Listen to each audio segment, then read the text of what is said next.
이 말씀에 은혜 쓰시기 바랍니다. 예수님이 이 세상에 오셨어요. 엄청난 사건이에요. 생각해 보세요. 눈에 보이지 않던 하나님이 눈에 보이는 모습으로 우리에게 오셨어요. 그리스 로마 신화에만 있던 일이에요. 그리스 로마 신화에 제우스 신이 육신을 입고 와서 사람과 결혼을 하고 아기를 낳고 그렇잖아요. 정말 우주를 창조하신 그 예수 그리스도께서 우리와 똑같은 몸을 입고 이 세상에 오셨다는 거예요. 이게 무슨 소리예요? 정말 하나님이 세상에 오셨단 말이에요. 그렇다면 이게 얼마나 엄청난 일이에요. 그런데 그 예수님이 오셔서 무엇을 시작했냐면 하나님 나라가 시작되는 거예요. 그럼 과학자들은 우주가 어떻게 창조됐느냐, 하나님의 창조를 안 믿으니까 막 고민을 많이 하다가 결국 빅뱅 이론을 만들어냈어요. 빅뱅. 뱅이라는 것은 빵! 총소리거든요. 어느 날 굉장히 작은 점이 하나 있었어요. 그러니까 그 점이 얼마나 작냐면 10의 23승 분의 1이에요. 그러니까 이게 얼마나 작은지 바늘 끝에 100만 분의 1, 1000만 분의 1, 억만 분의 1보다도 더 작은 점. 그러니까 다시 말하면 무예요, 무.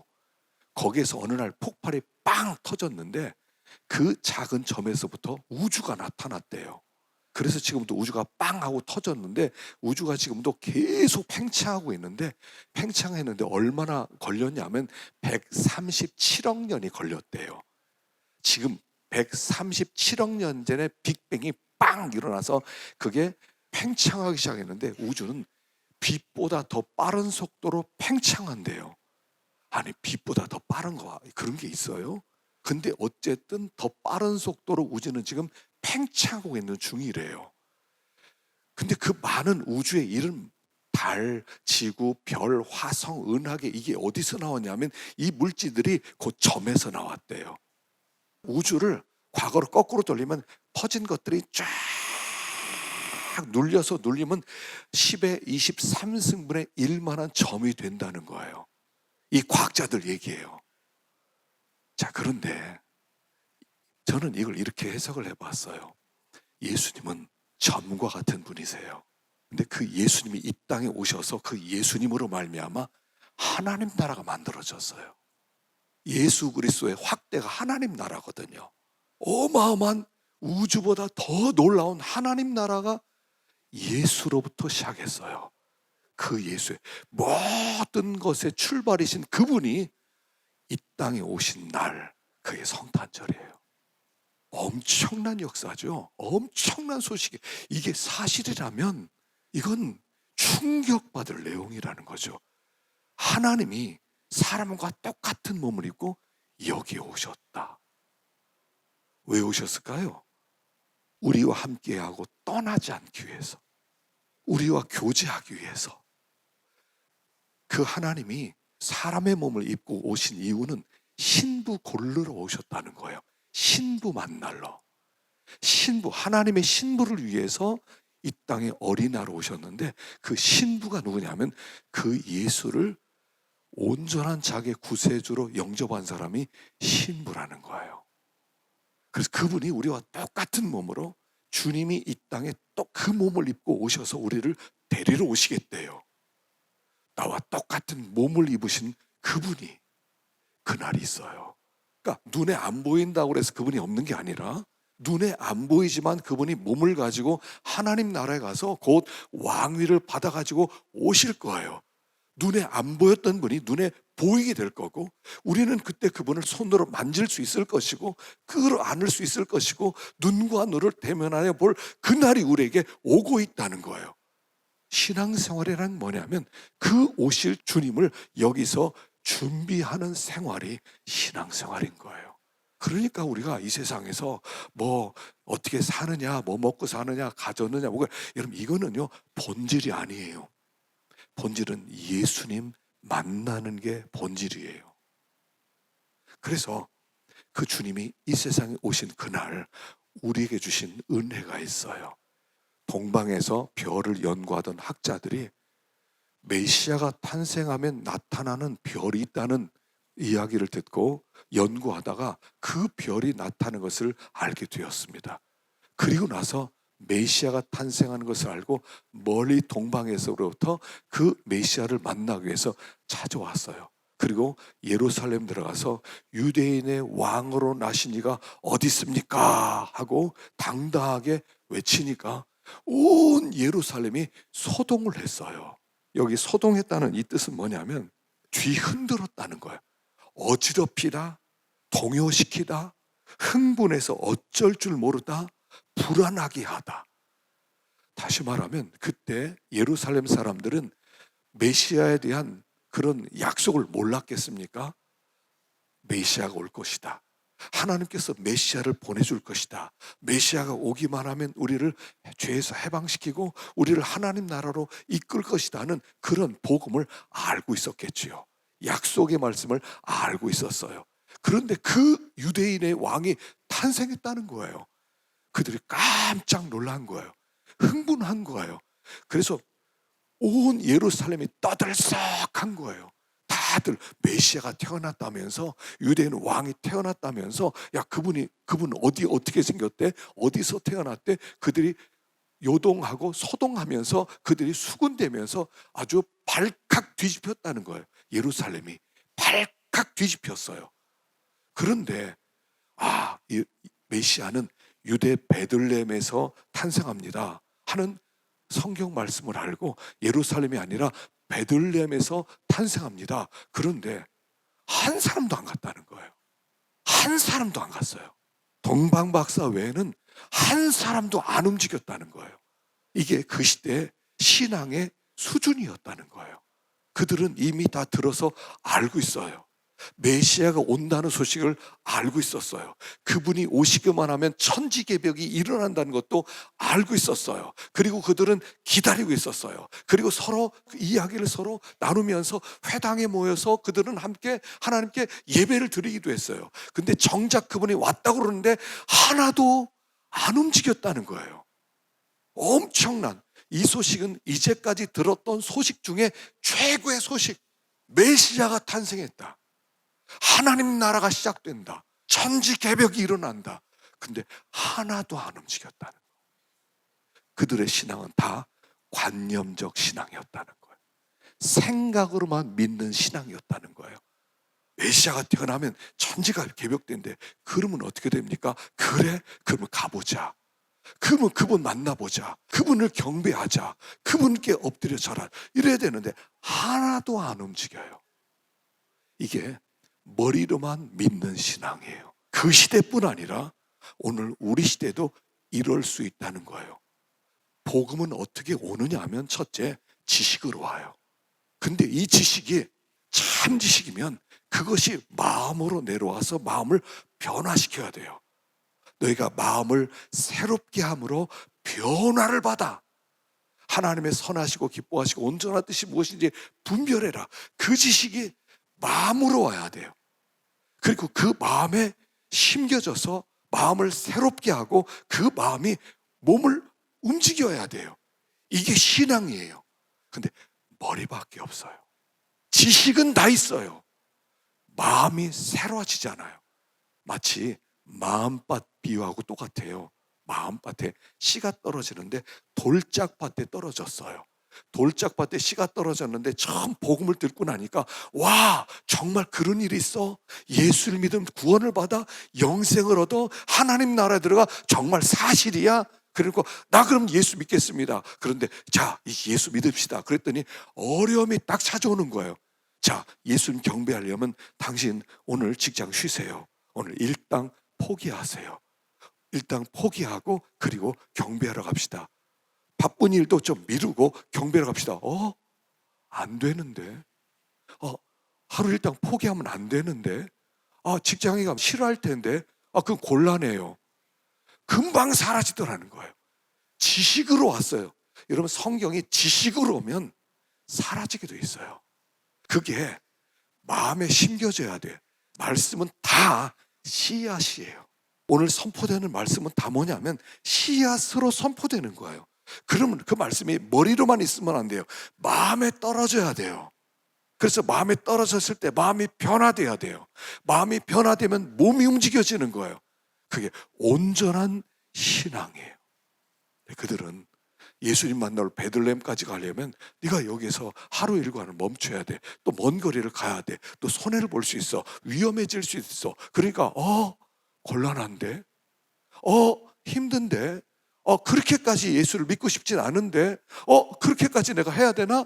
그렇게까지 예수를 만나야 되나? 그건 곤란한데? 그리고 거기서 멈춰지는 거예요. 그게 지식적 신앙, 관념적 신앙, 이 시대 사람들의 신앙이었다는 거예요. 하나도 움직이지 않았어요. 어떤 변화도 일어나지 않았어요. 메시아가 왔는데 그 메시아를 영접하지 않기 때문에 어떤 변화도 일어나지 않았어요. 메시아가 왔으면, 메시아를 영접하면 그때부터 삶이 개벽이 되는 거예요. 새로워지는 거예요. 이전의 삶은 지나가는 거예요. 보라! 새 것이 되었도다. 새 것이 되었도다. 이제까지 살았던 삶의 연장선상이 아니라 그 다른 삶이 기다리고 있는데 포기 못하겠다는 거예요. 이번 성탄절에 이 땅에 오신 주님을 영접하면 여러분들의 마음이 새로워지고 여러분들의 삶이 새로워질 줄로 믿습니다. 또 그렇게 되기를 축원합니다. 변해야 돼요. 지식으로만 성탄절 지낼 때마다 예수님 오셨어요. 알았습니다. 기쁘다 구주 오셨네. 고요한 밤 거룩한 밤 찬양만 해요. 근데 전혀 변화는 없어요. 말씀은 씨인데 씨는 생명이에요. 생명은 반드시 변화를 일으켜요. 마음에 말씀이 떨어지면, 생명이 떨어지면 변화를 일으켜요. 새롭게 돼요. 이전의 내가 아니에요. 전혀 새 피조물이 되는 거예요. 이들은 관념적 신앙, 지식적 신앙이었기 때문에 아무 일도 일어나지 않았어요. 자, 두 번째, 동방박사만 갔어요. 그리고 거기에서 별을 만났어요. 별이 움직여서 아기 예수 있는 곳 위에 섰어요. 그리고 그들이 아기 예수를 보고 엎드려 경배했대요. 그리고 황금과 유향과 모략을 예물로 드렸대요. 누구한테? 아기 예수에게. 그 예수님에게 갔을 때 예수님의 말구에서 빛이 났을까요? 빛나고 거기에서 엄청난 소리가 있었을까요? 예수님의 얼굴이 환하게 빛나서 눈이 두리두리하고 너희들 왔구나 했을까요? 그 마구간을 황금으로 지어졌을까요? 거기에 있었던 말들이, 나귀들이 막 말을 했을까요? 아니에요. 전혀 아니에요. 마구간이에요. 냄새나요. 그러니까 말똥이 있고 나귀똥이 있고요. 치웠어도 냄새가 아주 진동하는 곳이에요. 말 구유는 큰 통나무를 가지고 가운데를 팠어요. 그리고 거기다가 여물을 주는 곳이에요. 그 여물을 치우고 거기다가 예수님을 쌓았던 강보는 아주 때 묻은, 쾌쾌 묵은, 오래된 그런 포대기였어요. 예수님 거기에 아주 천하게 누워 있어요. 근데 그 예수를 보고 프로스큐네요. 프로스큐네라는 경배라는 얘기는 신에게만 쓰는 단어예요. 이 단어는 뭐냐면 어떻게 경배하냐면 두 손바닥을 바닥에 대고요. 입술을 바닥에 대고요. 배를 바닥에 대고요. 무릎을 바닥에 대고요. 두 발끝을 바닥에 대는 자세예요. 이렇게 엎드리는 거예요. 이게 프로스큐네어예요. 그 어린 아기 예수에게 갓나라의 빛나는 황금으로 된 그런 분이 아니라 그냥 아주 땜묻은 아주 냄새나는 그 말구육 안에 누운 그 아기를 보고 이가 메시아다. 감동이 왔어요. 그리고 거기에 절을 했어요. 그리고 그들이 가져간 가장 귀한 예물을 그 예수님께 그걸 드렸어요. 자, 성탄절에는 예수를 만나야 돼요. 예수를 만나는 성탄절이 참 성탄절이에요. 그럼 그 예수님을 어떻게 만나요? 그 예수님이 막 우리 가운데 오실 때 빛나는 몸을 가지고 갑자기 오시면 얼마나 좋겠어요? 아마 예수님이 여기에 쫙 빛나는 모습으로 환하게 변화산상에서 그런 옷을 입고 나타나면 다 엎드릴 겁니다. 옆에 나와서 주님 경배합니다 할 겁니다. 근데 주님은 그렇게 오시질 않아요. 아기 예수로 왔어요. 그럼 톨스토이가 쓴 단편집 아주 짧은 구두쟁이, 구두수선공 마틴이라고 하는 아주 짧은 책에서 아마 읽어보신 분도 있을 거예요. 그 내용은 이래요. 한 작은 마을에 구두수선하는 마틴이라는 사람이 살고 있었어요. 이 사람이 일생 그 마을에서 살았는데 구두만 딱 보면 누구 구두인지 알 수 있을 만큼 그는 모든 사람의 구두를 고쳐주는 사람이었어요. 이 사람은 하루 일과는 아침에 가게를 오면 난로에 불을 피워요. 그 다음에 찻주전자를 올려놓고 차를 끓여요. 그리고 이 일을 시작해요. 그리고 일을 마치면 저녁에 모든 걸 정리하고 낡은 성경책을 읽으면서 하루 일과를 마치는 게 이 마틴의 일과였어요. 어느 날 그날도 일을 마치고 마지막 성경을 읽는데 성경에 마태가 세리를 그만두기 전에 예수님을 초대해 놓고 잔치를 벌이는 그 부분을 읽으면서 이런 생각을 해봐요. 나도 예수님 오면 어떻게 대접할까? 어떤 음식으로 대접하지? 어떻게 대접하지? 생각하다가 난로 곁에서 깜빡 잠이 들어요. 근데 깜빡 잠이 드는데 그때 예수님이 그에게 나타났어요. 그리고 이렇게 얘기하는 거예요. 내일 내가 너를 찾아가마. 나를 영접해라. 그리고 일어나 보니까 꿈이에요. 주님이 내일 우리 가게 오신다네? 알았습니다. 그리고 집에 가서 일찍 이제 잠을 자고 아주 일찍같이 나왔어요. 그리고 난로에 불을 피우고요. 역시 찻주전자에 차를 끓이기 시작했어요. 그리고 주님을 기다리는 거예요.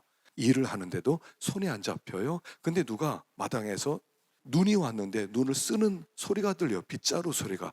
내다보니까 거기에 스테판이라고 하는 청소부가, 아주 가난한 청소부가 추운 가운데서 눈을 쓸고 있는 거예요. 안타깝게 여겨서 스테판 와서 차 한 잔 마시고 이래. 그러고 나서 이 스테판에게 차를 대접해요. 그래서 얼어있던 몸을 녹이고 스테판이 고맙다고 일하러 나갔어요. 한 점심쯤 됐어요.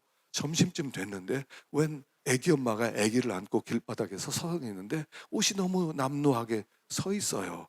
너무 불쌍해 보여서 자기 가게로 오라고 그래요. 그리고 차를 주면서 스프를 끓여줘요. 그런데 옷이 너무 낡았어요. 그래서 자기 낡은 외투를 그에게 덮어줘요. 그리고 고맙다고 나가는데 아이에게 먹이를 우유 좀 사 먹이라고 돈 얼마를 쥐어줘요. 그리고 갔어요. 근데 주님이 안 오시는 거예요. 저녁쯤 됐는데 밖에서 시끄러운 소리가 들려요. 나가보니까 밖에서 어떤 소년이 과일 가게에서 배고파서 사과를 훔쳐가다가 들켰어요. 할머니께. 할머니가 막 혼내는데 동네 사람들이 막 몰려드는 거예요. 그래서 이 마틴이 너무 안쓰러워서 가서 얘기했어요.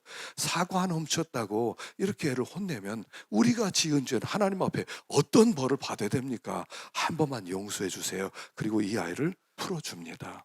저녁이 됐는데 주님이 안 와요. 일을 다 마쳤습니다. 그리고 나서 다시 성경을 펴려는데 누가 어둠 속에서 나타나는 거예요. 이렇게 말하는 거예요. 나였네 마틴. 보니까 스테판이 나오는 거예요. 또 역시 나였지 그러면서 애기 엄마와 애기가 웃으면서 나타나요. 이 사람도 나였어 그러면서 소년과 할머니가 나타나요. 오늘 대접 잘 받았어. 그리고 조용히 사라져요. 그리고 마틴이 마지막으로 성경을 읽는데 마태복음 25장 46절에 눈이 가는 거예요. 너희 형제 중에 지극히 작은 자 하나에게 한 것이 곧 나에게 한 것이니라. 그렇게 끝나요. 주님 우리가 어떻게 오세요? 여기 우리 주님이 여기 와 계시거든요. 우리는 예수님을 굉장히 특이하게 만난다고 생각해요. 너무 영광스럽게 오셔야 된다고 생각해요. 그러면 그분은 내가 잘 영접할 거라고 생각해요. 그러나 사실 주님은 항상 우리에게 찾아오셨어요. 항상 주님은 우리 교회에 함께 계셨어요. 안 계신 적이 없었어요. 단지 우리가 그분을 하대했을 뿐이에요. 주님은 항상 찾아오셨어요. 단지 내가 업신이 여겼을 뿐이에요. 이 시대 주님은 아기처럼 오셔요. 여기 아주 때 묻은 포대기에 누워있는 그 모습으로, 가난하고 비천하고 낮은 모습으로 우리에게 찾아오신다는 거예요. 영광스러운 모습만 우리는 기대하고 있는데 우리 주변에 아주 가난한 분으로 우리에게 오신다는 거예요. 귀찮아 저거. 저거 안 나와도 되겠는데. 저거 왜 이래. 이런 사람이 예수님일 수 있다는 거예요. 예수님은 아기 예수로 오셨어요. 그리고 이 동방 박사는 그 아기 예수를 보고 엎드려 경배를 하는 거예요. 그리고 나서 돌아갑니다. 헤로데게로 돌아가지 말라 지시하심을 받아. 여러분, 주님을 경배하고 영접한다는 것은 위험한 일이라는 거예요. 그때부터는 헤롯의 타겟이 되는 거예요. 잘못하면 죽임을 당할 수도 있어요. 예수님을 섬긴다는 것은 결단이 요구된다는 것이에요. 신앙은 정치적 결단이에요. 정치적 망명이에요. 누가 나의 왕이냐는 거예요. 나는 나에게 명령을 내리는 최고의 명령권자가 누구냐는 거예요. 그걸 결정하는 거예요. 이제까지는 세상에 헤롯 왕이 명령을 내렸어요. 그러나 예수님을 영접하면 예수님의 지시를 받아서 움직이는 사람이 되는 것, 그것이 바로 신앙인이 되는 거예요. 예수를 믿는데 우리는 결단 없이 예수를 믿어요. 오늘 여기 계신 분 중에서 결단 없이 와 계신 분도 있을 거예요. 근데 예수님을 영접할 때는 한번 무서운 결단이 없으면 예수를 믿는 게 아니에요. 예수를 믿으실 때 한 번은 하나님께 헌신을 결단해야 돼요. 하나님, 내 전부를 드리겠습니다.